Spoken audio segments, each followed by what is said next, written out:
Tuloy po nating pag-aralan ang libro ng Mateo. At ako natutuwa kasi this year, I think, napaka-faithful ng Panginoon sa atin at napag-aralan natin talaga ang patungkol sa kanyang pagbaba dito sa lupa sa pamamagitan nitong Mateo. At sabi ko nga po, ang pag-aaral natin ng Mateo, o ang pag-aaral ko, dahil sa paghahanda ng pagtuturo sa atin, ay nagpalalim sa aking pananampalataya, lalong-lalo na sa Panginoong Hesus, dahil nakikilala natin siya. At ang paglago nga po sa pananampalataya ay nagmumula sa pakikinig at pagkakaalam kung sino si Jesus. Faith comes by hearing, hearing the word about Jesus Christ. So buksan po natin ang ating mga Biblia sa Mateo 9. Natapos tayo sa Mateo 8 nung nakaraang linggo at ngayon ay papasok na tayo sa Mateo 9, 1 hanggang 8. Mateo 9, 1 hanggang 8, ang ating mensahe ngayong hapon ay ang pagpapagaling sa paralitiko. At dapat din nating idagdag siguro ang pagpapatawad sa paralitiko at sa atin. Mateo 9, 1 hanggang 8. Sumakay si Jesus sa bangka, tumawid sa kabilang ibayo, at tumuloy sa sarili niyang bayan. Pagdating doon, dinala sa kanya ng ilang tao ang isang paralitikong nakaratay sa higaan. Nang makita ni Jesus ang kanilang pananampalataya, sinabi niya sa paralitiko, "Anak, lakasan mo ang iyong loob. Pinapatawad ka na sa iyong mga kasalanan."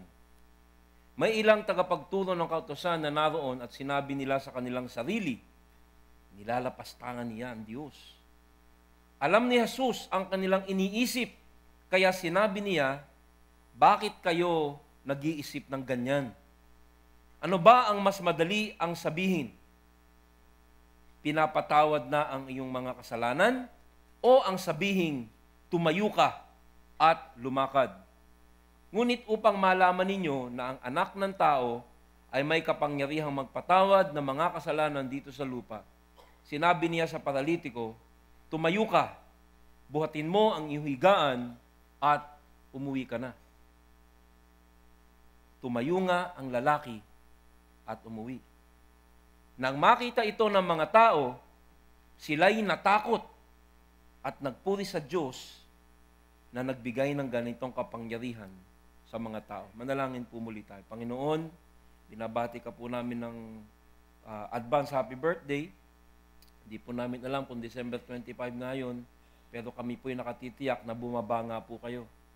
Bumaba para sa isang layunin, upang isagip ang mga mapapahamak kung walang sasagip. Salamat, Panginoon, na sa kabila ng aming nagawang kasalanan, ang kabayaran ay kamatayan, merong kaparaanan upang kami maligtas sa impyerno. At yan ang dahilan kung bakit ka bumaba. Salamat po sa Bible na aming pinag-aaralan at nalalaman namin ng mga tunay na kahulugan ng mga pangyayari nung ikay naandito. Buksan mo muli ang aming puso at isipan upang ikay aming lalong makilala, tanggapin, ibigin at sunurin. Sa pangalan ni Jesus. Amen. Nakaraan pong mga mensahe, nakikita natin na pinatunayan sa pamamagitan ng history ng mundo, ng mga hari, kasaysayan, gobyerno, na si Jesus nga ang hinulaang Mesiyas, 1,000 taon na nakararaan. At yan ay unti-unting pinapatunayan sa buhay ni Jesus at sa mga kaganapan ng mga gobyerno at ng history. At ngayon, nagsimula dito sa chapter 7, 8, nakikita na natin na yung kanyang mga sinasabing patungkol sa kanyang pagka-Diyos ay pinapatunayan niya sa pamamagitan ng mga mirakulo at ng kapangyarihang Diyos lamang ang makagagawa. Pagpapagaling sa may sakit, pagpapalaya sa mga demonyo, pagpapatigil sa isang napakalakas na bagyo. Yan lamang ay mga patunay na siya na nga ang Mesiyas na hinulaan ng Bible. 1,000 taon na ang nakararaan. Ngunit ngayong araw na ito, makikita natin ang pinaka-importante sa lahat ng kanyang aksyon bilang Diyos. Ang pinaka-importanting hiwaga, pinaka-importanting miracle. At ang mirakulo na kung saan hindi nagagawa ng Diyos ay baliwala ang lahat ng kanyang ginawa na atin ang napakinggan. At ito ay ang mirakulo ng paglilinis at pagpapatawad ng taong nagkasala. At yan nga po ay ako at ikaw. Paglilinis na pag sinabing tinanggap ko si Jesus na sariling tagapagligtas dahil ako'y makasalanan at kinikilala ko siyang tagapagligtas. Pag ako'y namatay, ito yung proklamasyon ng isang mananampalataya. Pag natanong ka, saan ka pupunta pag namatay ka? Walang korap, walang pagatubili. Anong sagot mo? Sa langit. Naintindihan mo ba yung sagot mo na yun? Pag namatay ka, sa langit ka pupunta. Kaya marami sa atin, yung ating mga kamag-anak sa dati nating relihiyon, ay sabi, ay yabang mo naman, sigurado ka, sa langit ka pupunta. Hindi natin yan sinasabi dahil tayo mabait o dahil nagawa natin ang perpektong pagsunod na ipuproklama natin na tayo pupunta sa langit sapagkat tayo malinis sa kasalanan, hindi dahil sa atin, kundi dahil kanino? Dahil sa Panginoong Hesus. Dahil binayaran niya ng sapat na sapat. Kaya pag nagproklama ka na aking makasalanan, na pinatawad at aking ganap na, hindi pagyayabang yan. Pagpuproklama at pagpupuri kay Jesus. Pinapapurihan mo siya. Kaya sa lahat ng ginawa ng Panginoong Hesus, ang pagpapatawad ang masasabi nating pinakamahalaga. Sapagkat ang kanyang mga pinagaling ay mamamatay din, hindi ba? Yung mga patay na binuhay ay mamamatay ding muli. At yung mga tinanggalan ng mga demonyo, pag hindi sa naging Christian, makakasama nila yun di mga demonyong yun sa pagwalang hanggan. Ngunit pag ikaw'y pinatawad na, ikaw ay magiging kanya pang walang hanggan. At yan ang ating makikita ngayong araw na ito. Hindi lamang na si Jesus ay nagpapatawad, kundi makikita natin na ang Diyos lamang ang nakakapagpatawad at yan ay kanyang papatunayan dito sa teksto na ating pinag-aaralan. Napakahalaga sa isang tao na ang kasalanan ay mapatawad. Ang mga tao sa lahat ng kultura ay meron tinatawag na pagkakakilala sa tama't mali. Ang lahat ng tao sa buong mundo ay meron tinatawag na conscience o yung pangloob na pagkakakilala kung sila'y makasalanan o hindi. Kaya ang mga tao sa mundo ay sumasamba. Madalas sa maling Diyos, pero meron tinatawag na inilagay na pagkakaunawa ang Diyos sa bawat tao na meron tama at mali at meron ding paruso at gantimpala kung anong gagawin mo dyan sa pagkakakilala mo ng dalawang bagay na iyan. Kaya sa buong mundo makikita mo na merong mga Diyos na hindi totoo na ginagawa ang mga tao o iniimbento upang yung kanilang kalooban ay hindi mabagabag dahil sa kanilang guilt because of their sin. Pakikitaan ko kayo ng ilan diyan sa mga Diyos-Diyosa na sinasamba ng mga tao sa buong mundo upang mapayapa ang kanilang Diyos, ang kanilang kalooban, at upang makatanggap sila ng tinatawag na kapatawaran. Ehemplo natin ay yung mga Aztec doon sa ancient Mexico. Yung mga Aztec, kailangan araw-araw sila ay pumapatay ng tao bilang alay para doon sa kanilang Diyos-Diyosan. Kukunin nila yung puso at ito'y kukunin nila habang tumitibok pa, habang mainit pa, para ialay doon sa kanilang sun god. Ito po mga Aztec o yung mga Mayan, sabi nga pala nila, magugunaw na daw ang mundo. Alam niyo ba may prediction na magugunaw na ang mundo. Merong pelikulang ginawa dyan na napakasikat. Biglang magkakaroon daw ng tsunami, lilindol at magugunaw na ang mundo. At meron sinilang binigay na petsa na eksakto. Alam niyo ba kung kailan yon? 12, 21, 12. Kailan yon? Sa Friday na po yon. Kaya isang napakahalagang paalala, yung hindi pa nagbibigay ng regalo kay Pastor EJ, pakibigay na po at baka hindi na tayo umabot. Huwag mo na sabihin, next Sunday na lang. Baka wala na tayo dito. So yan ang mga Aztec. At makikita nyo, this is an ancient art form na kinukuha nila yung puso at sunod-sunod yung kanilang pinapatay doon sa kanilang pyramid. Meron naman ang mga tinatawag na Hindu. Ito ay napaka laganap ngayon doon sa India, kung saan sinasacrifice nila yung ibang mga hayop at yung iba naman, kanilang wino-worship ang mga hayop. Ano niya sa India, yung mga Hindu, hindi nila pwedeng kainin yung mga baka. Kaya doon, kahit nagugutom na mga tao, hindi nila pwedeng kainin yung baka kasi iniisip nila baka yung kanilang Diyos ay nandun sa baka o kaya yung kanilang kamag-anak ay nag-reincarnation doon. Ngunit makikita natin na sila ay nagsasakripisyo kahit yung kanila nang kakainin. So the whole country is in poverty, pero ang kanilang Diyos ay kailangang binibigyan ng mga bagay up to the point na naghihirap na ang bayan. Sa Thailand, yung susunod na picture, kita mo yung susunod na picture. Ayan. Sa Thailand, itong nakikita nyo na dito, ito ang mga sumasamba doon sa 9 Emperor Gods of Health and Peace.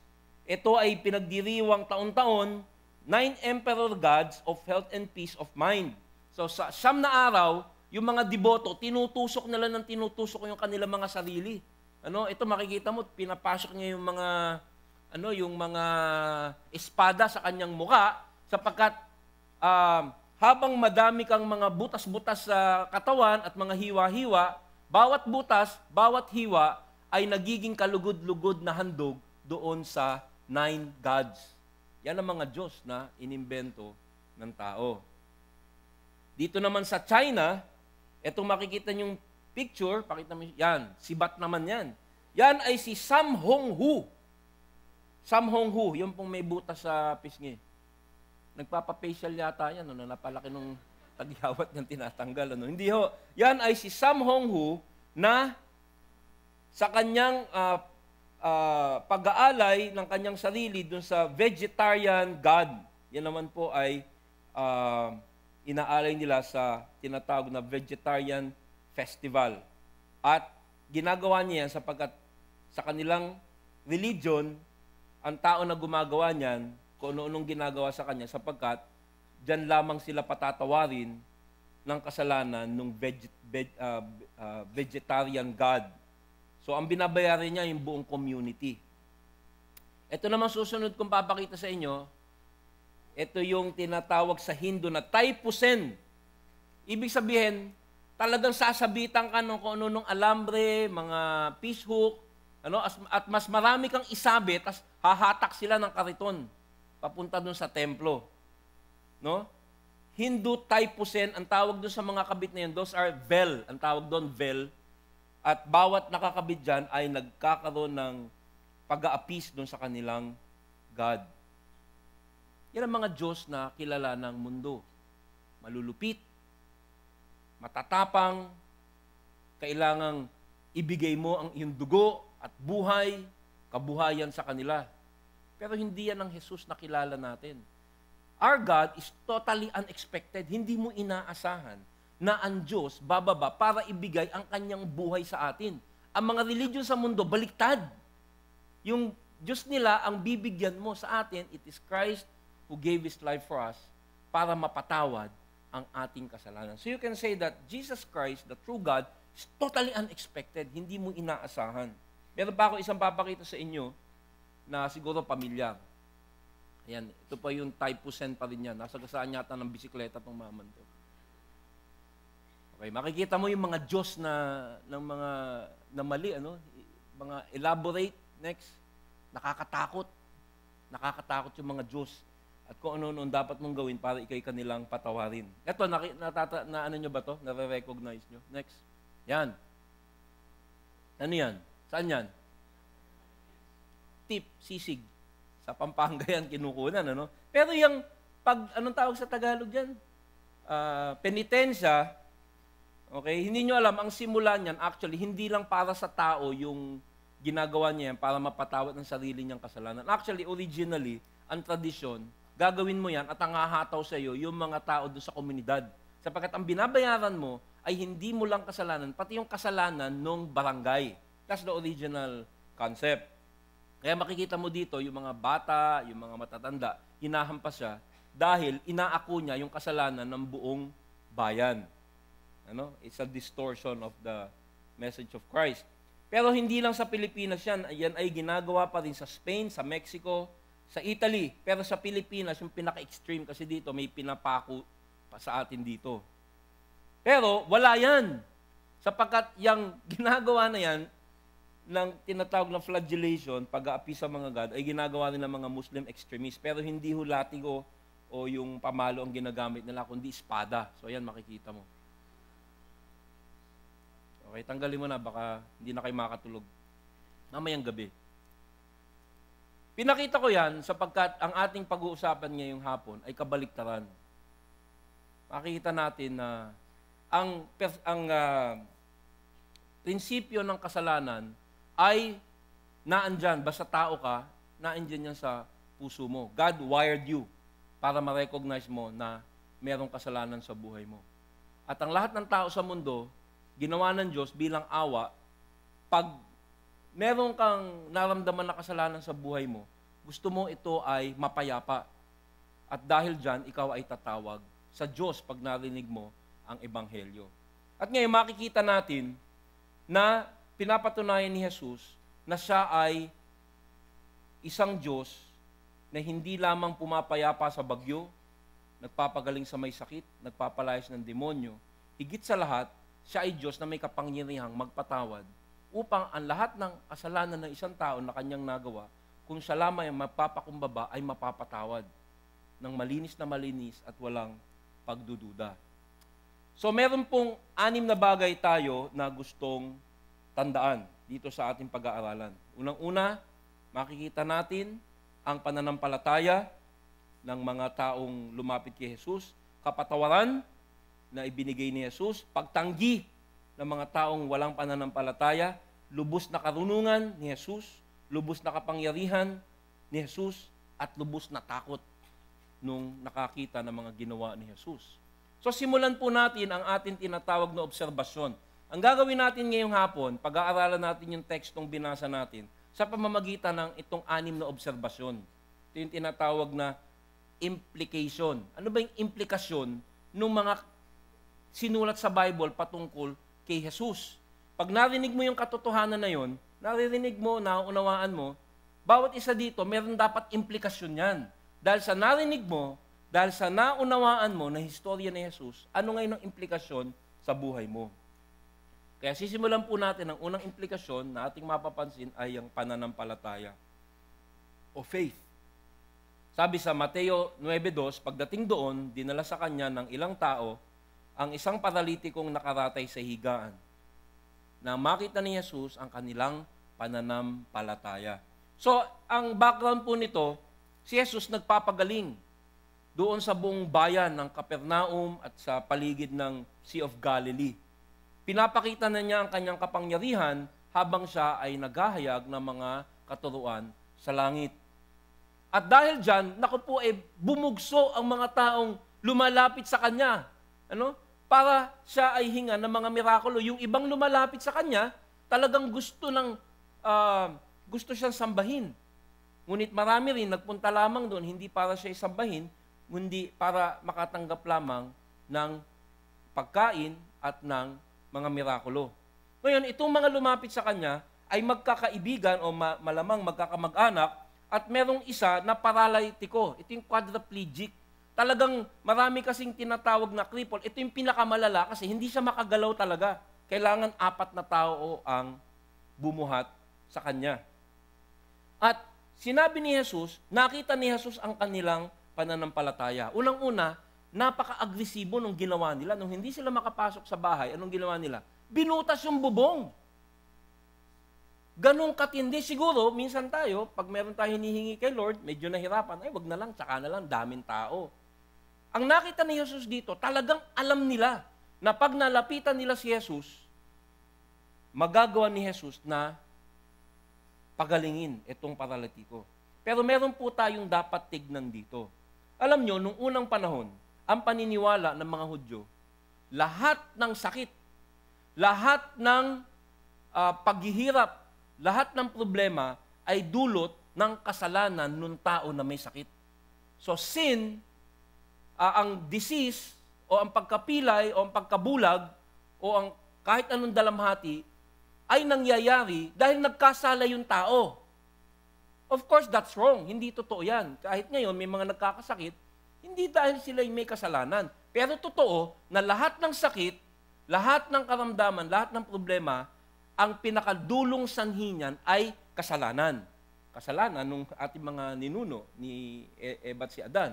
Nung nangyari yon, nagkasala sila, lumubag sila kay Lord, ang nangyari, yung kasalanan ay nangyari sa mundo at nagsimula ang sakit, salot, mga problema, at mga paghihirap. Ngunit yung kanilang paniniwala na pag may sakit ka, nagkasala ka, ay mali. Pero ito ang paniniwala ng mga Hudyo. Going back as far as the book of Job. Tatandaan nyo si Job na wala namang nagawang mali, pero siya ay masasabi natin, nagkamalas-malas, nawala ang negosyo, namatay ang mga anak, pati siya ay nagkasakit sa balat, at sabi nung kanyang mga kaibigan, kaya ka nagkakaganyan kasi nagkasala ka, which was wrong.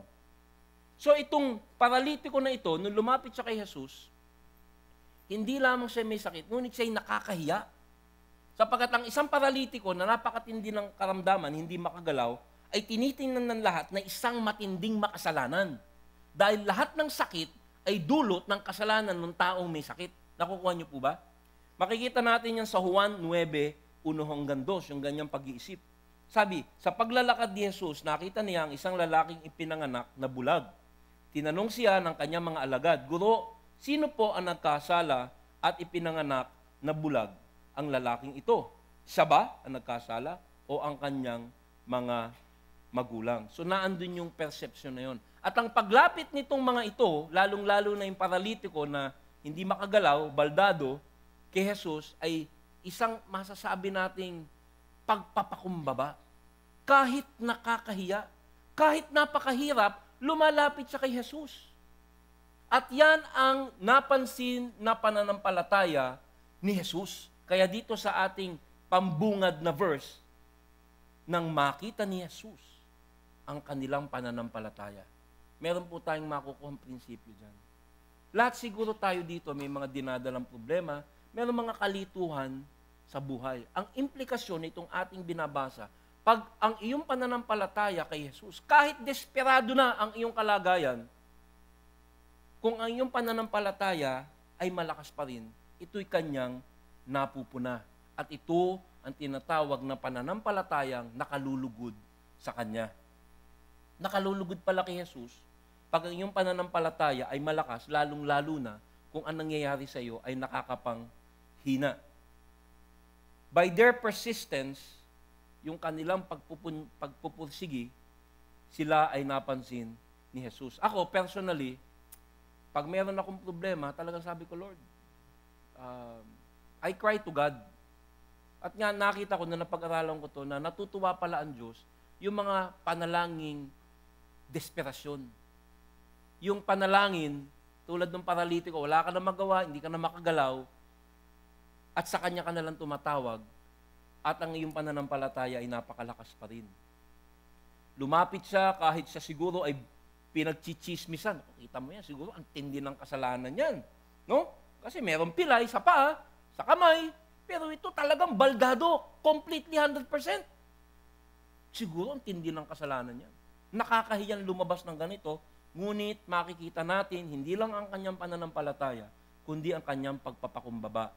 Ito ang sinasabi sa Mateo 5 na sinabing, mapalad ang mga taong walang inaasahan kundi ang Diyos. This paralitiko, wala nang inaasahan kundi si Jesus. Marami sa atin, ang panalangin, ang pagtawag kay Jesus, huli na lang.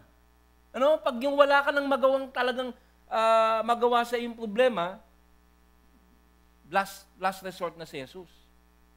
Pero sabi dito, mapalad ang mga taong walang inaasahan kundi ang Diyos, sapagkat mapapabilang sila sa kaharian ng langit.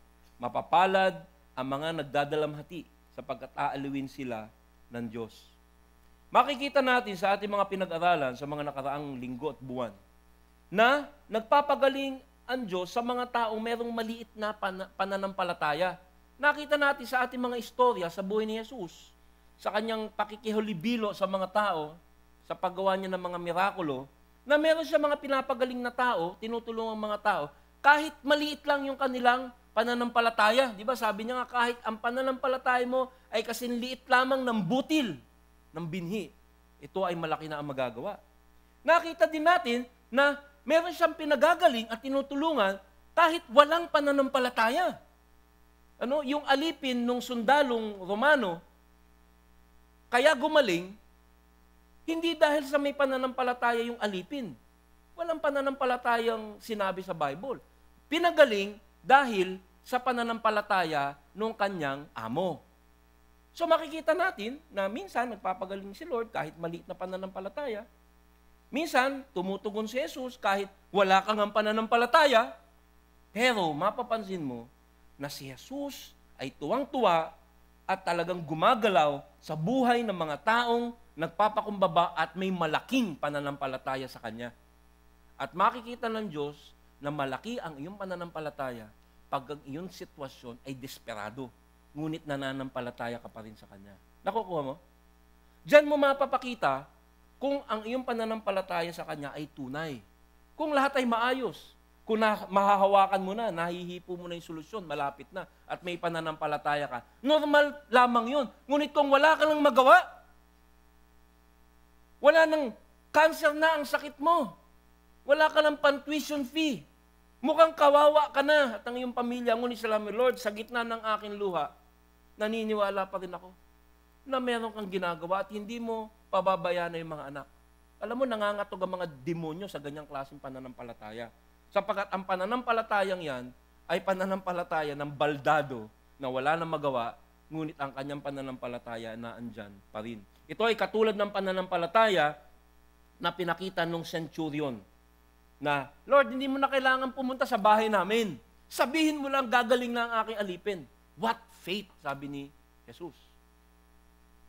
At sa chapter 9, verse 18, makikita natin sa mga susunod na panahon, yung pananampalataya ng taong namatayan ng anak na babae na kahit napakadesperado ng kanyang sitwasyon, ang kanyang pananampalataya kay Jesus ay naandyan pa rin. At yan ang pananampalataya na napapansin ni Jesus. Seeing their faith, nang makita ni Jesus. Alam mo, napakaganda ng isang panalangin.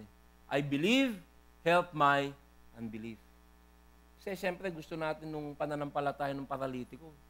Ang desperadong panalangin, desperadong pananampalataya. Ngunit minsan nanghihina talaga tayo. Ang magandang panalangin, Lord, I have faith, help my lack of faith. Lord, ako'y nananampalataya, tulungan mo ang kahinaan ng aking pananampalataya. So yun po yung una nating mapapansin, ang pananampalataya ng paralitiko at ng kanyang mga kasama. Pangalawa, kapatawaran o forgiveness. Nang makita ni Jesus ang kanilang pananampalataya, sinabi niya sa paralitiko, Anak, lakasan mo ang iyong loob. Pinapatawad ka na sa iyong mga kasalanan. So dito po, makikita natin na sinasabi ng mga Hudyo, konektado ang sakit at saka ang kasalanan. At sinabi niya dito, ikaw ay pinapatawad na. At dito makikita nga natin ang pinaka-importante sa kanyang mga mirakulo. Hindi ang pagpapagaling, kundi ang pagpapatawad ng kasalanan. Sa pamamagitan lamang ng isang salita, napatahimik ni Jesus ang bagyo. Sa pamamagitan ng isang salita, kanyang napapabangon ang mga patay. At sa pamamagitan lamang ng isang salita, mapapatawad niya ang iyong kasalanan. Yan po ay kakaiba sa lahat ng relihiyon sa buong mundo. Ako nga po'y naniniwala na marami sa atin dito na pinatawad ka na, ngunit minsan hindi maarok ng isip mo na ikaw nga ay pinatawad na. Kaya kailangan marinig mo kung ano bang klaseng kapangyarihan meron si Jesus para tayo'y patawarin.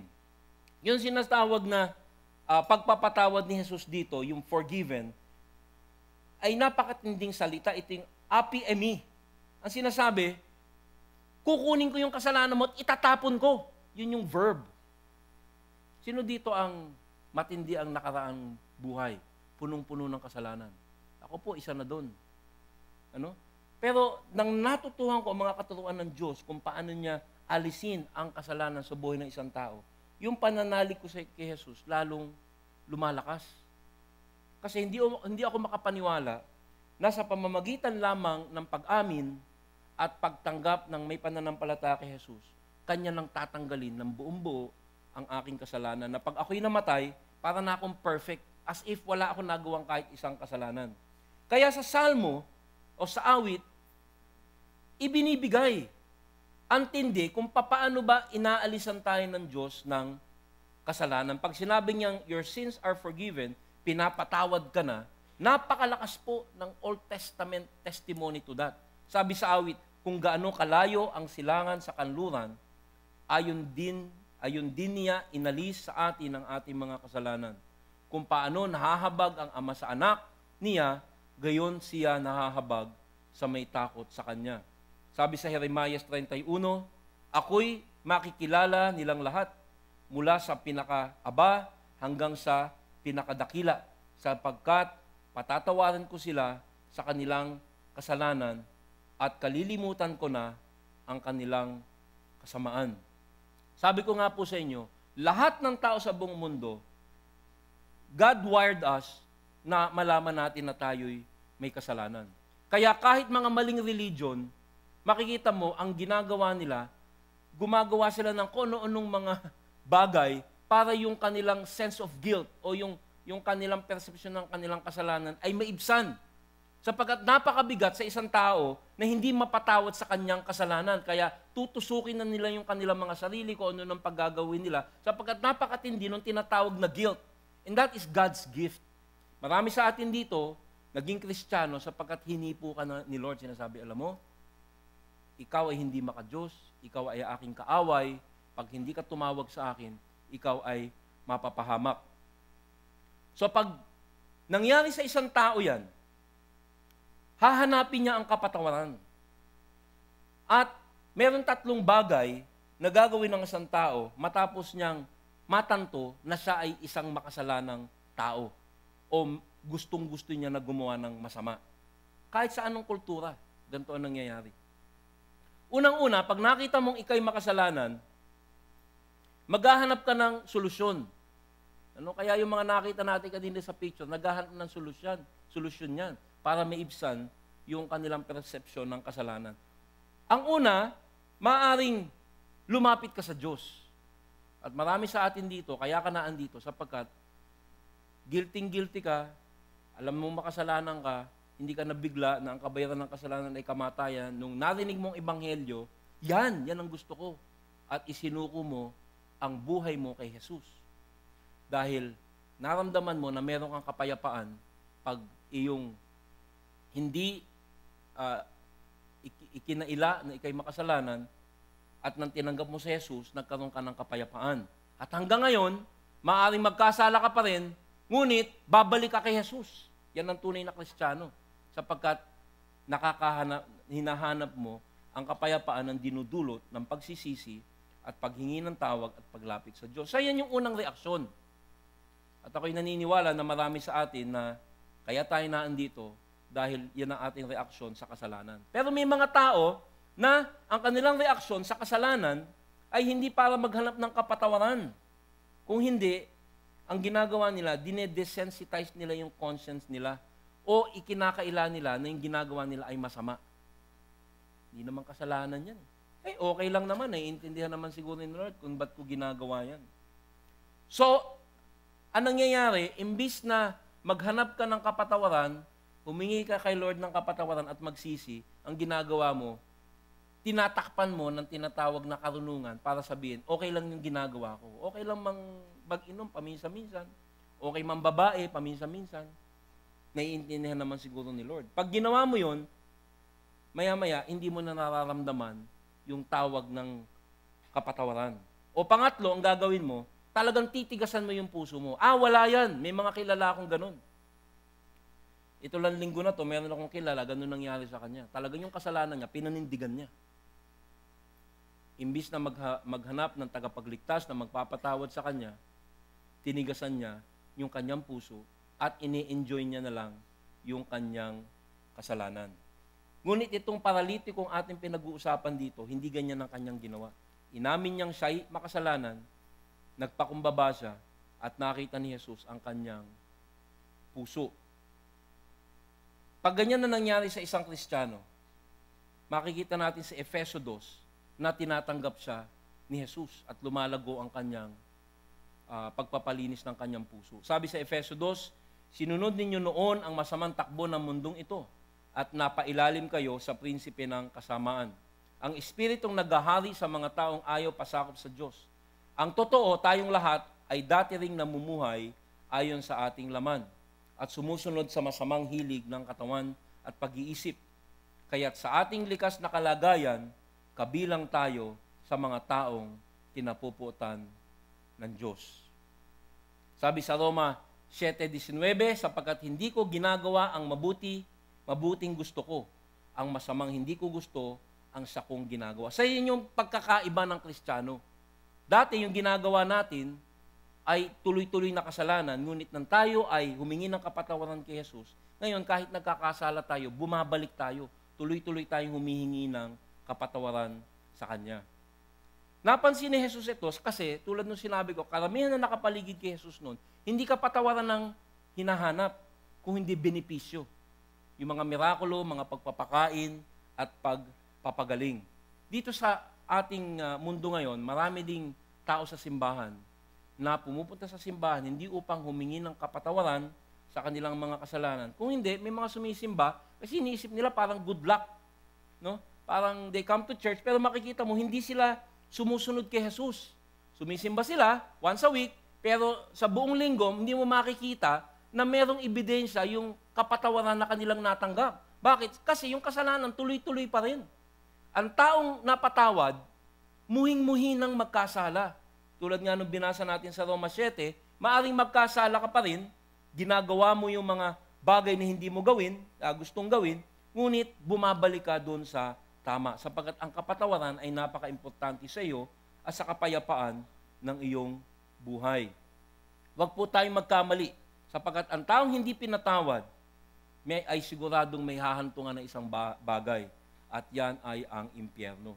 Sabi sa 2 Tesalonica 1, darating siya sa gitna ng naglalagablab na apoy at paparusahan ng lahat ng hindi kumikilala sa Diyos at hindi sumunod sa magandang balita ng ating Panginoong Hesus. Ang parusa sa kanila ay walang hanggang kapahamakan at mahihiwalay sila sa Panginoon at sa dakila niyang kapangyarihan. At dahil dyan sa lahat ng ating narinig na yan, masasabi natin na ang kapatawaran ni Jesucristo ang pinaka-importante niyang mirakulo. Pag hinangad mo ang lahat ng benepisyo ng pagiging Kristiyano, ngunit hindi mo hinangad ang kapatawaran, na mismo ang layunin ni Jesus kung bakit siya bumaba dito. Kaya may tanong ako sa iyo. May tanong ako sa iyo. Bakit ka na andito? O masigit dyan, bakit ka nasa relihiyong Kristyanismo? Tama ba yung entrada mo? Sapagkat ang tamang entrada sa kaharian ng Diyos ay ang pagtanggap na ikay makasalanan. Sabi nga, bago mo sabihin na tinatanggap mo ba si Jesus na sarili mong tagapagligtas, pag sumagot ng oo, tanungin mo rin siya, saan ka dapat iligtas? Sapagkat maraming papasok sa simbahan na maraming hinahangad na mirakulo at benepisyo, ngunit hindi hihingi ng kapatawaran. Ngunit ang kapatawaran ang pinaka-importante sa lahat ng ginawa ni Jesus. At alam mo, siguro tuwing magpapatawad si Jesus, naiisip niya ang Kalbaryo. Sapagkat pag pinatawad ka ni Jesus, may halaga yun. Anong halaga nun? Ipapako siya sa krus. Sapagkat dun binayaran ang kabayaran ng kasalanan ng lahat ng tao. Kaya meron siyang karapatan na magbigay ng patawad. At makikita natin na meron mga taong tatanggi kay Jesus bilang tagapagligtas doon sa susunod na talata. Sabi sa Mateo 9:3. So sabi ni Jesus, di ba, pinapatawad na kita. Nakita ko ang puso mo. Pinapatawad na kita. At sabi sa next verse, may ilang tagapagturo ng kautusan na naroon at sinabi nila sa kanilang sarili. Hindi nila inilakas, nagbulungan sila o iniisip lamang nila sa kanilang sarili. This man blasphemes. Lapastangan sa Diyos. Bakit nila sinabi yun? Nagalit sila. Nung sinabi ni Jesus, pinapatawad na kita. Nagalit sila kay Jesus. Ba't sila nagalit? Sapagkat alam nila na ang pagpapatawad sa kasalanan ay kaya lamang gawin ng Diyos. Kaya sabi nila, isa kang lapastangan, you're a blasphemer. Sapagkat dahil sa ginawa mong iyan, sinasabi mong nagpapatawad ka ng kasalanan, inaangkin mo na ikaw ay isang Diyos. Galit sila, pero tama ba sila? Tama sila. They were right. Doon sa Lucas 5, si Luke ay naandito rin sa lugar na ito at sinasabi niya kung ano nangyari sa kanyang interpretasyon. Pagkarinig nito ay nag-usap-usap ang mga tagapagturo ng kautusan at mga pariseyo. Sino itong nagsasalita ng kalapastanganan sa Diyos na nagpapatawad? Hindi ba't Diyos lamang ang makakapagpatawad ng mga kasalanan? So sabi nila, siya ay naglalapastangan sapagkat hindi naman siya Diyos, ngunit siya ay nagpapatawad. Tama sila kalahati. Nagpapatawad siya, ngunit siya ay Diyos. Sabi nga sa Isaiah 43:25, itong Isaiah 43:25, ito yung tinatawag na messianic prophecy. Ito yung hula sa mga ginagawa, sa gagawin ng Messiah. Sabi, gayon man, ako ang Diyos na nagpapatawad sa inyong mga kasalanan. Hindi ko naalalahanin pa ang inyong mga kasalanan. Ngunit siya ay pinagdududahan. Sabi sa Micah 7:18, wala nang ibang Diyos na tulad mo, O Yahweh. Pinapatawad mo ang mga kasalanan ng mga nakaligtas sa bayan mong pinili. Hindi nananatili ang iyong galit magpakailanman. Sa halip ay pinapadamo sa kanila ang tapat mong pag-ibig. Alam mo, nagalit sila. Dalawang bagay kung ba't sila nagalit. Hindi lamang dahil sinasabi niya siya nagpapatawad at Diyos lamang ang nagpapatawad. Actually, may dalawang dahilan kung bakit sila galit na galit. Unang-una, yung mga pariseyo na nagalit dahil nagpatawad si Jesus, nagagalit sila kasi makikita mo na hindi nila kailangan ng kapatawaran. Sa kanila, okay na sila dahil sa kanilang religion, sila yung mga pariseyo, siguro every Sunday nagsisimba sila, kung ganun ang kanilang tradisyon, at yung mga ritual, ng mga legalistic ritual nila, nagagawa nilang lahat. So, ang tingin nila sa sarili nila, malinis at hindi na kailangan ng kapatawaran. So, itinatwa nila yung pagpapatawad ni Jesus. At pangalawa, at mas importante, sila ay nagalit kay Jesus sapagkat siya ay nagpapatawad sa pamamagitan ng pananampalataya lamang. Sapagkat sa kanilang reliyon, bago ka patawarin, kailangan ay sumunod ka muna sa mga rikititos nung tradisyon ng mga Hudyo. Sacrifice, yung katulad nung ginagawa ng mga nasa litrato. Ang business nila ay magbigay ng kapatawaran sa pamamagitan ng pagtanggap ng abuloy, pagsunod sa mga ritual. So, yun yung dalawang bagay. Kahit ngayon, yung mga false teacher, galit yan sa salvation by faith alone o yung pananampalataya sa pamamagitan ng kaligtasan sa pamamagitan ng pananampalataya lamang. Sapagkat gusto nila, may iba ka pang gagawin. Ngunit dito, makikita natin, pag ikaw ay desperado na at humingi ka ng tawad sa Panginoon, ikaw na ay maliligtas. Ngunit siya ay makikita natin ang pagtanggi ng mga tao sapagkat ang kanilang puso ay matigas na sa kasalanan. At habang nakikita nila ang mga mirakulong ginagawa ni Jesus, lalong lumalalim ang kanilang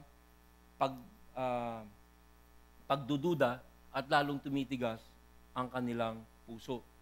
Uulitin ko, sa simbahan, minsan nangyayari din yan. Sa dami ng naririnig natin, sa dami ng ating ginagawa na isang relihiyon na wala sa puso, tumitigas ang ating puso. Kailangan malaman natin na nakikita ng Panginoon ang puso na nangangailangan ng kapatawaran sapagkat ito ay nagsisisi. So, nakita natin ang pananampalataya ng paralitiko at ng kanyang mga kaibigan. Pangalawa, ang kapatawaran na si Jesus lamang ang nakapagbibigay. At pangatlo, ang pagtanggi ng mga tao dahil sa kung anong dahilan. Pang-apat, makikita naman natin ang lubos na karunungan ni Jesus. Ang lubos na karunungan ni Jesus. Ito sa English yung tinatawag na omniscience. Lahat ay kanyang alam. Sabi sa verse 9, 4-6, alam ni Jesus ang kanilang iniisip. So nagbubulungan sila kahit hindi sila naririnig ni Jesus, nalaman ni Jesus. Tulad din natin ngayon, alam niya ang iniisip ng bawat isa. Kaya hindi natin ma-fake ang religion. Napakaraming religion ngayon na puro panglabas. Nababasa ni Jesus ang isip at puso ng bawat tao. Sinabi niya, bakit kayo nag-iisip ng ganyan? Ano ba ang mas madali? Ang sabihing pinapatawad na ang inyong mga kasalanan o ang sabihing tumayo ka at lumakad? Ngunit upang malaman ninyo na ang anak ng tao ay may kapangyarihang magpatawad ng mga kasalanan dito sa lupa, pinagaling niya ang paralitiko. Makinig po tayo mabuti. Kaya si Jesus ay nagpapakita ng mga mirakulo, pagpapayapa sa bagyo, pagpapabangon sa mga patay, pagpapagaling sa may sakit. Ito, ibinigay dito. Makikita natin, para makita natin na dahil meron siyang kapangyarihang ganoon, meron din siyang kapangyarihang magpatawad ng mga kasalanan. At nakikita niya ang puso ng lahat ng tao. Sabi sa Juan 2:24, subalit hindi nagtiwala sa kanila si Jesus sapagkat alam niya ang kanilang mga iniisip. Hindi na kailangang may magsabi pa sa kanya tungkol sa kanino man sapagkat nalalaman niya ang kalooban ng lahat ng tao. Sabi sa Jeremias, akong si Yahweh ang sumisiyasat sa isip at sumasaliksik sa puso ng mga tao. Ginagantimpalaan ko ang bawat isa ayon sa kanyang pamumuhay at ginagantimpalaan ayon sa kanyang ginagawa. So dito sa verse na to, makikita mo na si Jesus ay omniscient o lubos ang karunungan. Nakikita niya ang puso ng bawat tao. And I hope, itong Christmas na to, susuriin natin ang ating bawat puso. Hindi lamang religion, sapagkat ang Diyos ay lubos ang karunungan sa ating lahat. Napansin nyo, hindi sila nakasagot. Hindi sila nakasagot. Sapagkat alam nila na yung kanilang pananampalataya ay mali. Nakita nila ang lahat ng mirakulo ni Jesus, ngunit dahil sa katigasan ng kanilang puso, sinabi nila na siya ay isang lapastangan sa Diyos. Panglima, makikita natin ang lubos na kapangyarihan ni Jesus. Ang lubos na kapangyarihan ni Jesus. Sabi sa verse 6, ang susunod na talata, at sinabi niya sa paralitiko, tumayo ka. Buhatin mo ang iyong higaan at umuwi ka na. Tumayo nga ang lalaki at umuwi. Makikita natin dito ang lubos na kapangyarihan ni Jesus. Ang Diyos na nagsabi sa bagyo, tigil. Nagsabi sa patay, bumangon ka. Ay nagsabi rin sa baldado, tumayo ka. Sabi sa Genesis 1:1, ng pasimula ay nilikha ng Diyos ang langit at lupa.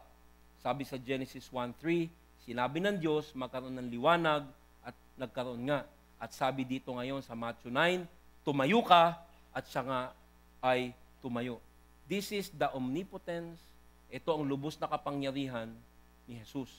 Ano kaya nangyari nung umuwi na yung paralitiko at kanyang mga kabarkada? Siguro talagang nagdiwang sila. At huli sa lahat, makikita natin ang lubos na takot na bumalot doon sa isip ng mga taong naandun.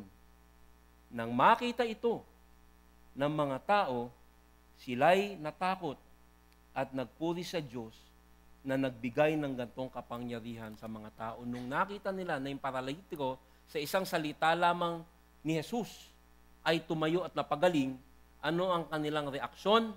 Lubos na takot.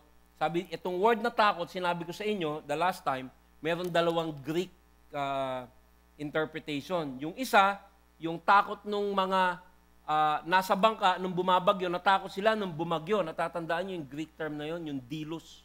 Natakot sila, yung takot na dilos, ibig sabihin yung duwag na takot. Pero nung pinatigil ni Jesus yung bagyo, anong klaseng takot? Phobeo. Phobos.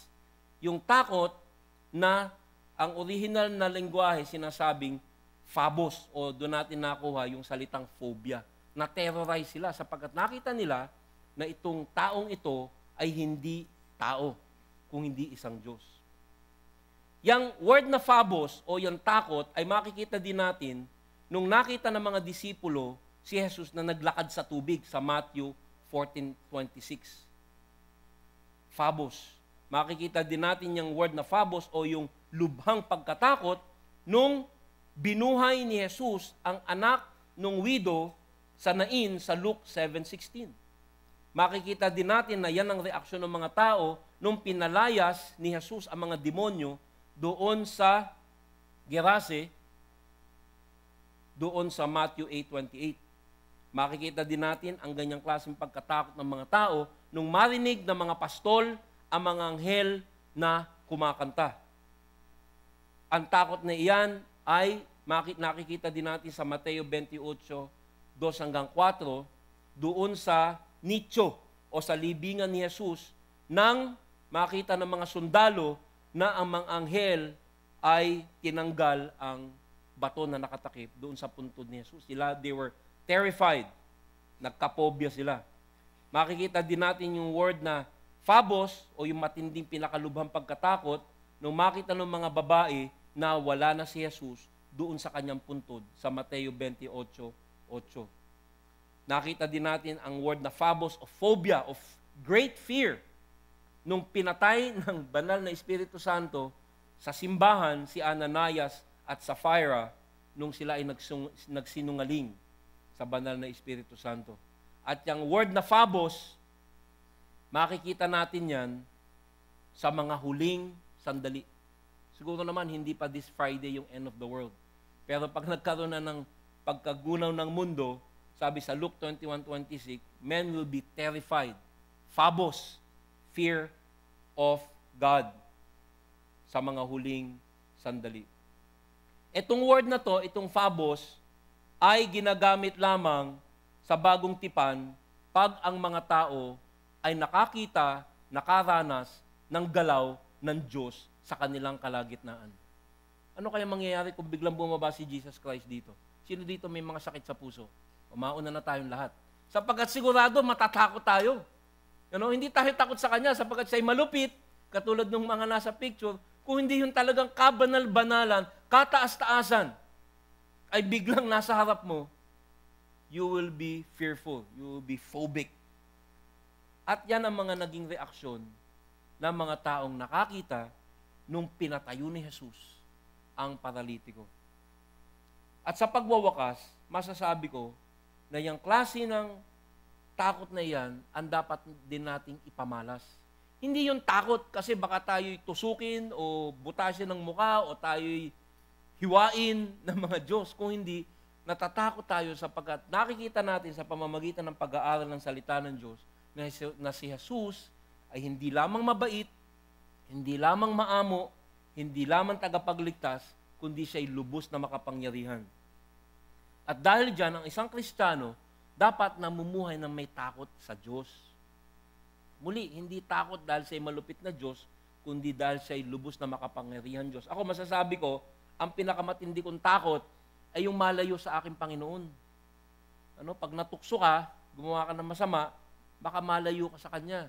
Yan ang dapat pinakamatinding takot ng isang Kristiyano. Sabi sa Gawa 9:31, at ito ang mga kasulatan patungkol sa mga simbahan, sa gayoy nagkaroon ng kapayapaan ang tumatag ang iglesia sa buong Judea, Galileo at Samaria, na namumuhay na may takot sa Panginoon at may kaaliwan ng Espiritu Santo. Ito ay dumami. Itong sa ating pag-aaral ng Mateo, sabi nila, ang tagal nyo naman yan sa Book of Matthew. Hindi ba naiinip yung mga tao?